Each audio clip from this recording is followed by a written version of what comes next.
तो अब हम लोग डिस्कस करने जा रहे हैं प्रधानमंत्री उषा स्कीम के बारे में। उषा का फुल फॉर्म क्या है? उच्चतर शिक्षा अभियान। ठीक है। सो कुछ टाइम पहले इस स्कीम के बारे में एक न्यूज़ आई थी कि इस स्कीम के अंडर यूपी को सर्वाधिक 740 करोड़ रुपए का अलॉटमेंट हुआ है। अब क्योंकि ये स्कीम न्यूज़ में थी तो उस हिसाब से हमारे लिए ये स्कीम काफ़ी इंपॉर्टेंट हो जाता है। स्कीम के लॉन्च ईयर की बात करें तो 2023 में इस स्कीम को लॉन्च किया गया था। ठीक है। अब 2023 को याद कैसे रखोगे? देखो, उषा से कोई एथलीट आपके दिमाग में आ रहा है? कोई एथलीट का नाम आपके दिमाग में आ रहा है? उषा का नाम सुन के आ रहा होगा, पक्का ही आ रहा होगा। किसका नाम आ रहा है? पीटी उषा जी का नाम आ रहा है। आ रहा है कि नहीं आ रहा है? आ रहा है ना। कौन है उषा जी? उषा जी ने ना एशियन गेम्स में 11 मेडल जीते हैं। 11 मेडल। ठीक है, बहुत बड़ी बात है 80-90 के दशक में। ठीक है। तो देखो, इमेजिन करो आप पीटी उषा जी के पास जा रहे हो और आप पूछ रहे हो, उषा जी आपको जीवन में क्या चाहिए? क्या चाहिए आपको जीवन में?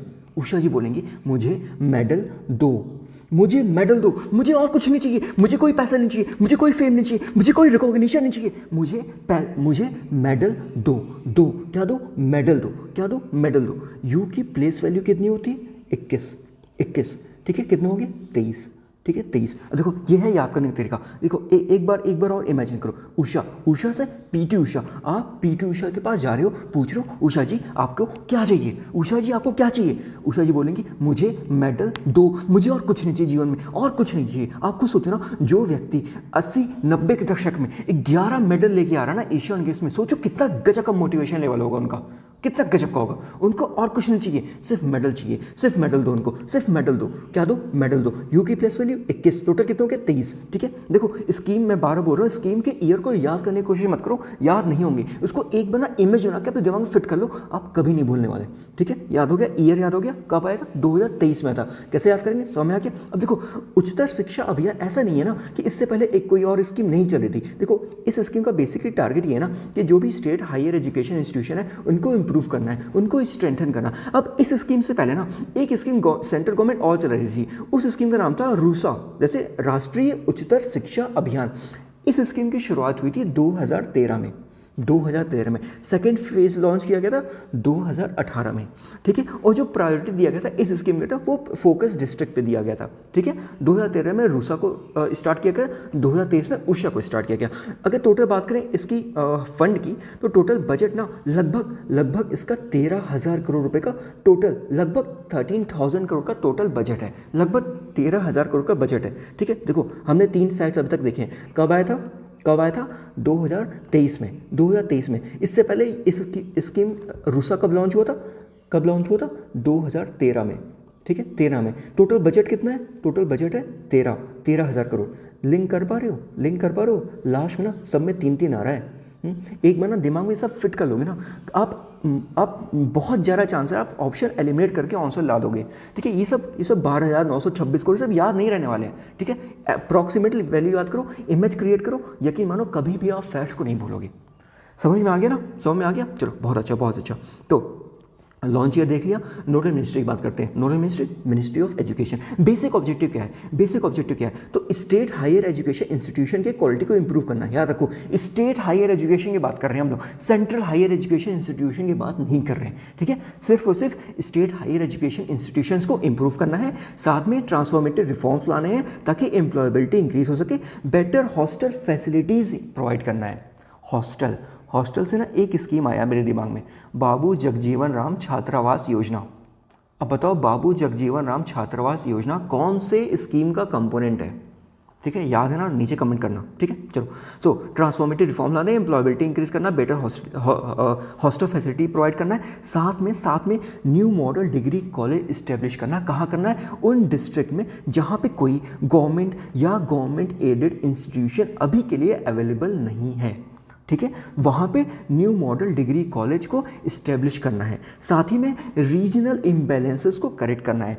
ठीक है। और साथ में जो लेफ्ट विंग एक्सट्रीमिज्म रीजन है, या फिर बॉर्डर एरिया डिस्ट्रिक्ट है, या फिर वो रीजन जहाँ पे जेंडर एजुकेशन रेट जो है वो काफ़ी लो है, वहाँ पे हम एक तरह से फोकस डालेंगे। ठीक है। तो देखो, एक तरह से ना कहीं हम लोग इनइक्वलिटी को कम करने की बात कर रहे हैं इस स्कीम के अंडर। कर रहे हैं कि नहीं कर रहे हैं? हम लोग कहीं ना कहीं एक तरह से इंक्लूसिव ग्रोथ की बात कर रहे हैं। तो मान लो आपका इंग्लिश का डिस्क्रिप्टिव का पेपर है, उससे मान लो इंक्लूसिव ग्रोथ पे एस्से आता है, या फिर रीजनल इम्बैलेंस पे एस्से आता है, या फिर इनइक्वलिटी पे कुछ टॉपिक लिखने को आता है, कोई भी सब्जेक्टिव पेपर है, क्या आप उसमें इस स्कीम को मेंशन नहीं कर सकते हो? कर सकते हो कि नहीं कर सकते हो? कर सकते हो ना। देखो मैं बताता हूँ, काफ़ी ज़रा एक कुछ लोगों ने पूछा था कि इंग्लिश डिस्क्रिप्टिव के लिए क्या किया जाए। ठीक है, थोड़ा सा मैं बता दे रहा हूँ। देखो अभी ना नबार्ड फेज़ 2 के मार्क्स रिलीज़ हुए हैं। ठीक है, सो उसमें ना मुझे 16 मार्क्स आए आफ्टर 100, 60 नंबर आए, जो कि मैं समझता हूँ अच्छे नंबर है। ठीक है, क्योंकि एवरेज है ना 50-55 के आसपास एवरेज आता है डिस्क्रिप्टिव में। 60 नंबर आप आ रहा है या फिर 60 क्रॉस करो, इसका मतलब कि आपके अच्छे नंबर आ रहे हैं। अब one of the main reason जो है ना 60 नंबर लाने के, फैक्ट्स, साथ में स्टैटिस्टिक्स, कोड्स और रिपोर्ट्स, जो भी इनकी मेन चीज़ें हैं ना, जो फैक्ट्स रिलेटेड, उन सबको ना मैंने याद किया था और बहुत अच्छे से मैंने इसको कोड किया है। तो जब भी आप ये सब, जैसे आप रिपोर्ट पढ़ रहे हो, तो आपको फैक्ट्स याद रहने चाहिए। ठीक है, स्कीम से तो स्कीम्स बस आप उसको ऑब्जेक्टिव में यूज़ ना करो, कहीं ना कहीं से सोचो कैसे आप इसको सब्जेक्टिव में भी यूज़ कर सकते हो। आप कोर्स, अच्छे कोर्स का कलेक्शन रखो, और यकीन मानो आप अगर अपने सब्जेक्टिव में इसको कोट करोगे ना, इन सारे फैक्ट्स को, कोड्स को, स्टैटिस्टिक्स का आप अच्छे से यूज़ करोगे, स्कीम्स को यूज़ करोगे, आपको नंबर अच्छे मिलेंगे। ठीक है, और ये नंबर अच्छे थे, इसलिए मैं बता रहा हूँ कि मतलब बहुत लोगों ने डाउट पूछा था कि इंग्लिश डिस्क्रिप्टिव के लिए क्या किया जाए। सो ग्रामर पे तो फोकस आपको करना ही है, साथ में कोशिश करो कि अच्छे स्टैटिस्टिक्स, कोर्स, फैक्ट्स, रिपोर्ट्स आप मेंशन करो। ठीक है, नंबर आएंगे, आपके नंबर आएंगे, ऐसा नहीं है नंबर नहीं मिलेगा, नंबर मिलेगा और अच्छे से मिलेगा। ठीक है, तो कोशिश करो कि जब आप ये सब पढ़ रहे हो ना, एक तरह से साइड नोट्स बना के रखो और इंपॉर्टेंट फैक्ट्स को नोट करते रहो, उसको रोज़ रिवाइज करते चलो। ठीक है, कोशिश करो कि सब्जेक्टिव में मेंशन करने का, यकीन मानो नंबर अच्छे मिलेंगे आपको। ठीक है, तो बेसिक ऑब्जेक्टिव हमने देख लिया, नोडल मिनिस्टर देख लिया, कब लॉन्च होता है ये भी देख लिया हमने। टाइप की बात करें तो ये एक सेंट्रली स्पॉन्सर्ड स्कीम है। ठीक है, फंडिंग पैटर्न 60-40 है for other state and union territory with legislature. North eastern region, Jammu Kashmir, Himachal Pradesh, Uttarakhand में 90-10 का फंडिंग पैटर्न है, और यूनियन टेरिटरी जहाँ पे लेजिस्लेचर नहीं है वहाँ पे 100% फंडिंग सेंट्रल गवर्नमेंट देगी। ठीक है, बजट देख लिया, लगभग 13,000 करोड़ का बजट है 2023-24 से लेकर 2025-26 तक।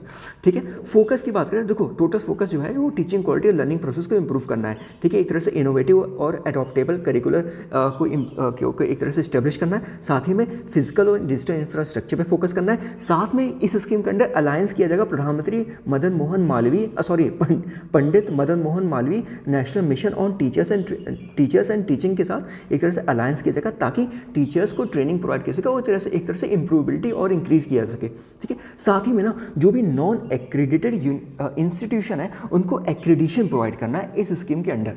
ठीक है, एक्रेडिशन प्रोवाइड करना है for of non accredited institution. ये बेसिक्स ऑब्जेक्टिव है। अब बात करते हैं कंपोनेंट की। तो देखो पहला कंपोनेंट है एक तरह से मेरू, इसको मैंने लिखना भूल गया, मेरू मतलब multi disciplinary education research university. देखो ये सिर्फ और सिर्फ एक्रेडिटेड स्टेट यूनिवर्सिटी ही एलिजिबल रहेंगी मेरू टैग के लिए। ठीक है, टोटल 35 यूनिवर्सिटी को ये टैग दिया जाएगा, और जिनको ये टैग मिलेगा उनको साथ में 100 करोड़ रुपए के हिसाब से पैसा दिया जाएगा। देखो हमने हेडलाइन पढ़ा था ना, हेडलाइन क्या था, लखनऊ विश्वविद्यालय समेत 6 विश्वविद्यालय को 100 करोड़ रुपये अनुदान दिया गया। ठीक है, 100 करोड़ रुपये किसके अंदर मिला, मेरू के अंदर मिला है। ठीक है, multi disciplinary education research universities, total 35 universities में ये इस्टेब्लिश किया जाएगा। ओके, और हर एक यूनिवर्सिटी को 100 करोड़ दिया जाएगा। ठीक है, ओके, साथ ही में दूसरा कंपोनेंट है एक तरह से यूनिवर्सिटी को स्ट्रेंथन करना है। अब ये एक्रेडिटेड यूनिवर्सिटी भी हो सकते हैं, ये अनएक्रेडिटेड यूनिवर्सिटी हो सकते हैं। ठीक है, कितने टोटल कितने यूनिवर्सिटीज़ को स्ट्रेंथन करना है, लगभग 73 यूनिवर्सिटी, 35 लगभग इसका 2 गुना मान लो, लगभग 70-73। ठीक है, लगभग मतलब एक तरह से अप्रॉक्स लेके चलो 35 यूनिवर्सिटी को हम लोग मेरू का दर्जा प्रोवाइड करेंगे, लगभग उसका दोगुना 70 यूनिवर्सिटीज़ को हम लोग स्ट्रेंथन करेंगे। ठीक है, और स्ट्रेंथन करने के कितना पैसा दिया जाएगा, लगभग 20 करोड़ रुपए पर यूनिट के पर यूनिवर्सिटी के हिसाब से दिया जाएगा जिनको स्ट्रेंथन कर रहे हैं हम लोग। साथ ही में 401 कॉलेज को स्ट्रेंथन किया जाएगा, वो एक्रेडिटेड कॉलेज भी हो सकते हैं, अनएक्रेडिटेड कॉलेज भी हो सकते हैं। कितना पैसे दिया जाएगा इनको 5 करोड़ पर यूनिट के हिसाब से दिया जाएगा। ठीक है, साथ में न्यू मॉडल डिग्री कॉलेज, हमने ऊपर बात की थी ना, जहाँ पे उन सारे डिस्ट्रिक्ट में जहाँ पे गवर्नमेंट या गवर्नमेंट एडेड कॉलेज नहीं है वहाँ पे new model degree college establish किया जाएगा। टोटल कितने डिग्री कॉलेज स्टैब्लिश करेंगे, टोटल 40 डिग्री कॉलेज स्टैब्लिश किए जाएंगे, और पर डिग्री कॉलेज 15 करोड़ रुपीज़ दिया जाएगा। साथ ही में जेंडर इंक्लूजन के तहत 50 डिस्ट्रिक्ट पे फोकस किया जाएगा, जिसमें 10 करोड़ रुपीज़ पर यूनिट के हिसाब से खर्च किया जाएगा। और साथ में लास्ट में हम लोग एक तरह से मॉनिटरिंग, इवैल्यूएशन और रिसर्च के लिए total 2% of the total fund provide करेंगे ग्रांट के रूप में, जो कि स्टेट और सेंटर के बीच आपस में इक्वली डिवाइड रहेगा। ठीक है, तो शायद हमने सब कुछ पढ़ लिया है, सब कुछ हमने कवर कर लिया है। तो इसकी PDF मैं आपको ग्रुप में शेयर करूँगा, आप लोग ग्रुप ज्वाइन कर लीजिए। ठीक है, ओके, फिर धन्यवाद।